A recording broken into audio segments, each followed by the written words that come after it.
Bienvenue pour ce nouvel épisode de La Luzerne et vous, consacré aujourd'hui, comme vous le voyez, à l'élevage caprin. Alors, on va parler production, mais aussi transformation du lait de chèvre.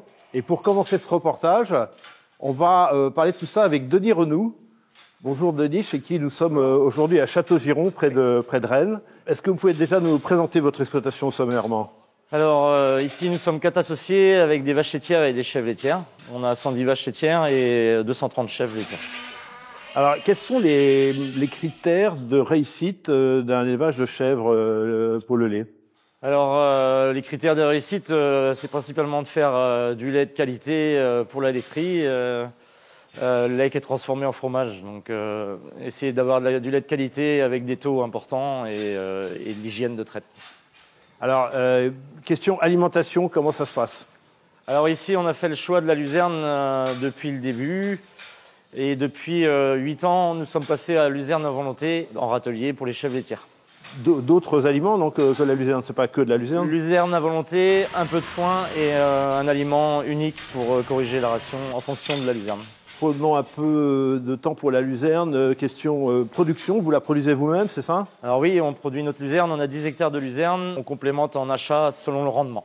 Et vous êtes en coopérative, je crois ? Oui, nous sommes à la coopérative des East à Domanier, avec qui on travaille depuis 23 ans. Et comment ça se passe, la relation avec la coopérative ? Donc ça se passe très bien. C'est eux qui récoltent, qui déshydratent et qui nous ramènent la luzerne en botte. Et nous échangeons des coupes si besoin en fonction de la qualité pour les chèvres. Le lait de vos chèvres, il est transformé en fromage, c'est ça ? C'est ça. Quels sont les critères de qualité et les critères finalement de rémunération aussi de votre lait de chèvre ? Tout à fait. Alors, les critères de qualité, il y a les qualités cellules, germes, tout ce qui concerne l'hygiène de traite. Et après, on parle de taux de matière grasse et taux de protéines.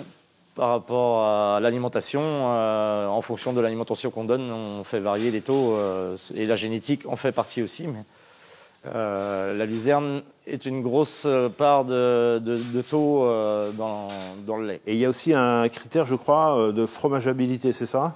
Tout à fait, la fromageabilité, nous on pense qu'avec la luzerne, le taux de fromageabilité est plus important qu'avec un système d'ensilage ensilage maïs ou enrubanage et de graminées. Alors justement, la fromageabilité, c'est un terme un petit peu barbare et je vous propose d'aller voir Catherine Hurtaud qui est ingénieure à l'INRAE de Rennes et qui a travaillé sur ce critère justement de fromageabilité. Vous voyez, j'ai même moi du mal à le prononcer et qui va tout nous expliquer. À tout de suite. Bonjour Catherine, merci de nous accueillir dans votre labo au centre de recherche INRAE de Rennes-le-Reux. On était tout à l'heure chez un éleveur de chèvres, Denis Renoux, et on en est arrivé à parler de fromageabilité. Est-ce que vous pouvez nous expliquer ce que c'est exactement ? Qu'est-ce que ça veut dire, ça, la fromageabilité ? Fromageabilité, c'est l'aptitude d'un lait à se transformer en fromage. Donc ça veut dire, ça implique plusieurs concepts comme le temps de coagulation, c'est-à-dire le temps que met le lait à devenir un gel. Après, il va y avoir aussi l'aptitude de ce gel, sa dureté, sa fermeté. Et ensuite, il va y avoir le rendement fromager en tant que tel, c'est-à-dire que le poids de fromage obtenu à partir d'un certain volume de lait. Alors, si je comprends bien, tous les laits de vaches, de chèvres, de brebis n'ont pas la même fromageabilité. Qu'est-ce qui peut influencer sur ce critère en termes d'alimentation, par exemple, ou de race ou... Alors effectivement, tous les laits n'ont pas la même fromageabilité, donc ça va dépendre déjà de la composition du lait. Et la composition du lait va être influencée par effectivement l'alimentation, ce que vont manger les chèvres, et également leur race. Il peut y avoir des races dont le lait est plus fromageable, parce que plus riche en matière utile. Parce que quand je parle de matière utile, ce sont les protéines et les matières grasses.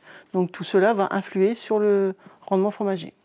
Alors justement, vous avez mené l'année dernière, avec le soutien de la région Bretagne, une étude sur la fromageabilité, je vais y arriver, du lait de luzerne. Enfin, le lait de luzerne, ça n'existe pas encore, mais du lait issu de chèvres nourries essentiellement avec de la luzerne.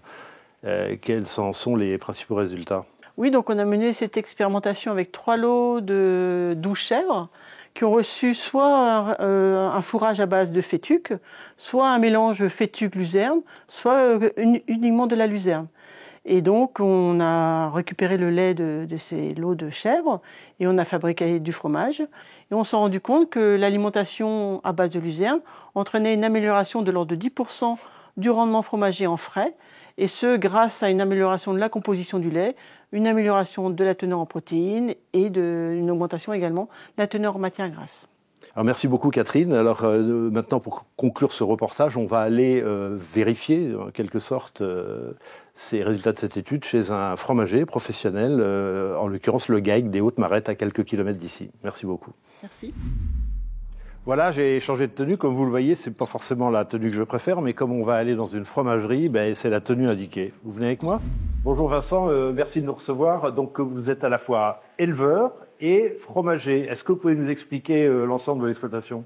Donc on est sur le GAEC les Hautes-Marettes, ici à la fromagerie des Hautes-Marettes. L'exploitation est composée de vaches laitières, de chèvres, environ 1200 chèvres, d'unités de méthanisation et 300 hectares de culture. Ici, en fromagerie, on transforme environ 200 000 litres de lait sur l'année. Alors, c'est quoi un bon lait de chèvre pour faire un bon fromage de chèvre? C'est d'avoir un taux protéique élevé. Donc chez nous, on est à 35, voire on monte à 36 un petit peu l'hiver. Mais plus le taux protéique va être élevé, mieux le fromage, le rendement fromager va être supérieur. Le taux protéique de votre lait, matière première, est important.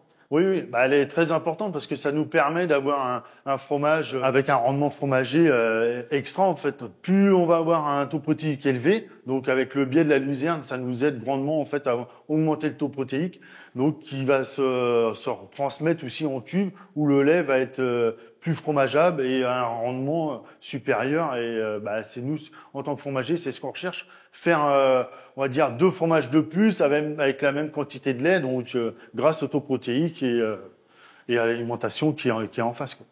Il y a aussi des questions de qualité, d'hygiène du lait et en quoi la luzerne est intéressante en alimentation pour avoir une bonne hygiène de fromage. En fait, la luzerne, comme c'est un produit sec et non un produit, on va dire, un petit peu plus humide comme qui serait l'ensilage d'herbe, donc où il pourrait y avoir des levures à pousser qu'on ne voudrait pas.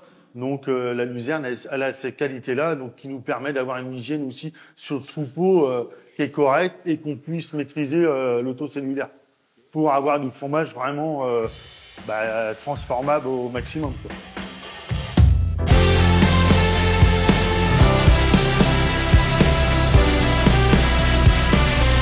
Voilà, cet épisode est maintenant terminé. J'espère qu'il vous a plu. Retrouvez-nous sur nos réseaux YouTube, LinkedIn, Twitter pour d'autres reportages sur la luzerne.